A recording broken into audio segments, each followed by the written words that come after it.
नमस्कार दोस्तों, आज हम लोग मूलतः बात करने वाले हैं कि निबंध की आत्मा निष्कर्ष को कैसे तैयार किया जाता है। इसके लिए दोस्तों हमें प्रयोगात्मक दृष्टिकोण विकसित करना होगा। अब ये प्रयोगात्मक दृष्टिकोण क्या है?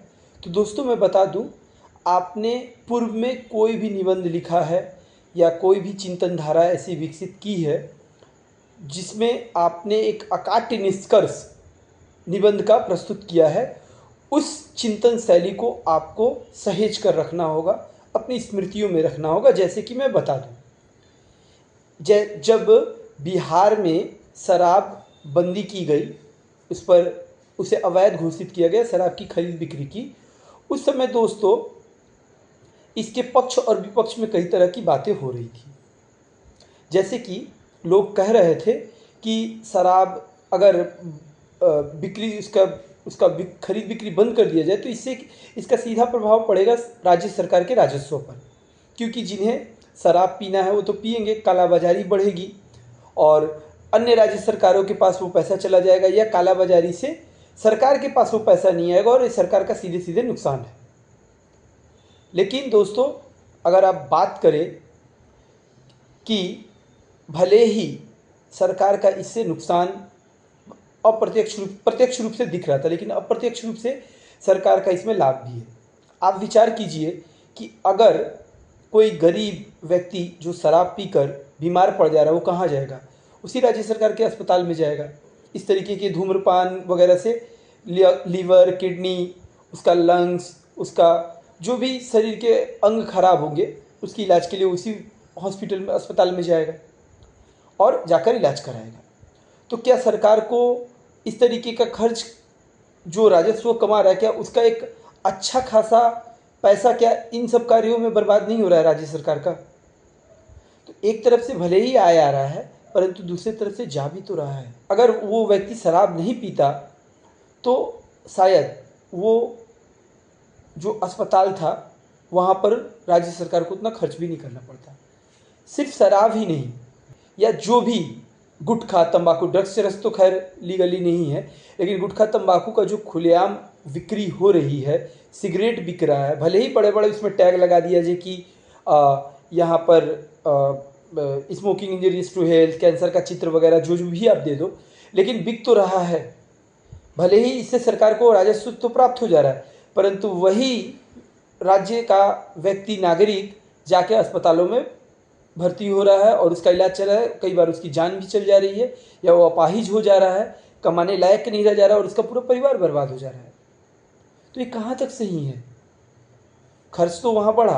अब आप विचार कीजिए दोस्तों, कुछ लोग बोलेंगे कि यहाँ नहीं पिएगा तो कहीं और से तो पी ही लेगा, दूसरे राज्यों में जाकर वहाँ पी लेगा, उनका राजस्व बढ़ेगा, आप ही ले लो। तो मैं एक बात कहूँ दोस्तों, अगर आपके घर के आसपास मान लीजिए शराब की बिक्री है, ठीक है, तो आप उसको बंद कराएंगे, आप यही करेंगे कि अगर यहाँ नहीं बिगड़ेगा तो कोई और कहीं जाके बिगड़ जाएगा, या आप भी शराब का दुकान खोल देंगे, आप भी गुटखा, तंबाकू ये सब खोल देंगे कि भाई इससे बढ़िया हम ही लाभ कमा ले, दूसरे क्यों लाभ कमाए? क्या ये बोलना उचित होगा?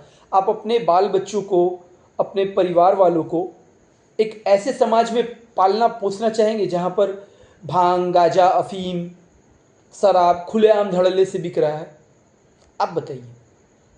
भले ही जिसको बिगड़ना हो तो बिगड़ेगा, कहीं और जाके करेगा, लेकिन एक समाज की जो बात हो रही है, एक समाज के निर्माण का जब बात हो रहा है, तो आप ऐसे समाज की कल्पना करते हैं क्या कि छोटे छोटे बच्चे जाके वैध रूप से जाके शराब पिए, स्मोकिंग करे, गुटखा तंबाकू ले? नहीं ना। क्यों? इससे हमारा समाज बिगड़ेगा। ठीक है, एक काम हो रहा है चोरी छुपे, मानता हूँ वो गलत है, ठीक है, लेकिन अगर वो खुले हो, उस पर सरकार नकेल ना कसे, तो वो और ज़्यादा खराब हो जाता है। इसी तरीके से ऑनलाइन, भले ही आप देख लीजिए कि अगर उस शराब कारखाने में या गुटखा तंबाकू के कारखाने में लोगों को रोजगार मिल रहा है, लेकिन देश हित में ऐसे चीज़ों पर बैन लगाना चाहिए। इसी चिंतन धारा को, इसी प्रयोगात्मक, इसी दृष्टिकोण को जब हम प्रयोग करते हैं आज के परिप्रेक्ष्य में, जब ऑनलाइन बीटिंग ऐप की बात हो रही है, तो दोस्तों यहाँ पर भी आप विचार कीजिए। भले ही online betting app, online gaming से कुछ घर के चूल्हे चौके चल रहे थे, अच्छा खासा राजस्व, 20,000 करोड़ का करीब करीब राजस्व सरकार को जीएसटी के रूप में प्राप्त हो रहा था, और अगर 50-60 रुपया किसी का बर्बाद भी हो जा रहा था, चाहे जो भी कोई अगर बर्बाद भी हो जा रहा था, तो इससे प्रॉब्लम क्या था सरकार को। लेकिन इससे सब कुछ तो ठीक ही चल रहा था। अब जो खुद नहीं संभलेगा वो अगर इधर से नहीं, अब कोई दलील देगा कि वो इन गेम ऐप्स का अगर हम बंद कर देते हैं तो लोग जाके विदेशी गेमिंग ऐप, बीटिंग ऐप पर पैसा लगाएंगे और वो सारा का सारा राजस्व वहाँ चला जाएगा। बर्बाद तो जिसको होना ही होगा, लेकिन वो उधर चला जाएगा। तो ये कहना क्या उचित होगा? जो गलत काम है वो गलत है, उसे लीगलाइज नहीं किया जाना चाहिए और उस पर राष्ट्रहित और देश हित के तहत बिल्कुल सख्त से सख्त कदम उठाना चाहिए। ये नहीं सोचना चाहिए कि अरे वो चोरी छुपे तो कर ही लेगा, वो पैसा कहीं और चला जाएगा। नहीं, जो उचित है वो कदम उठाना चाहिए, जो भी देश हित में है।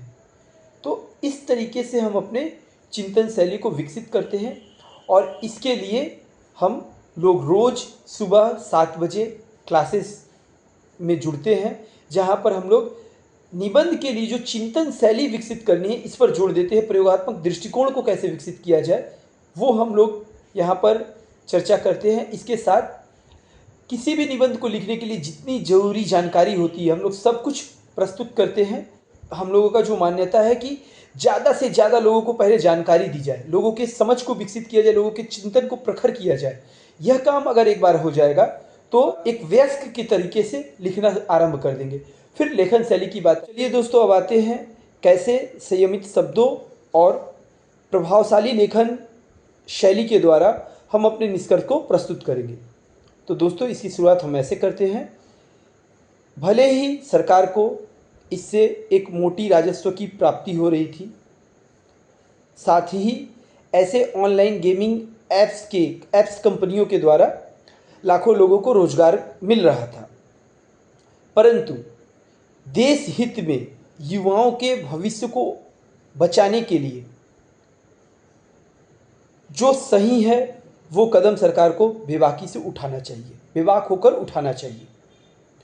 आज भले ही हम प्रत्यक्ष रूप से इसके कुछ लाभ प्राप्त कर लेंगे, लेकिन अप्रत्यक्ष रूप से इससे हमारे समाज, हमारे देश का नुकसान है और इससे आने वाली पीढ़ी, उनका भविष्य बर्बादी के कगार पर और आसानी से जाएगी। अतः सरकार के ऐसे देश हित से जुड़े फैसलों की हम सराहना करते हैं और हम चाहेंगे कि भविष्य में और भी युवाओं के भविष्य को खतरे में डालने वाले पदार्थों की जो धड़ल्ले से बिक्री हो रही है उस पर भी सरकार नकेल कसे। तो दोस्तों, यहाँ पर तो हमने बातों बातों में ही ऐसे ही निष्कर्ष को रख दिया, परंतु जब हम इसे पेपर पर एग्जामिनर के सामने रखेंगे तो और ज़्यादा संयमित शब्दों के साथ और सहेज कर अपने प्रभावशाली लेखन के माध्यम से प्रस्तुत करेंगे। और यही सब चीज़ें हम लोग अपने सुबह के सत्र में सीख रहे हैं, चर्चाएं कर रहे हैं।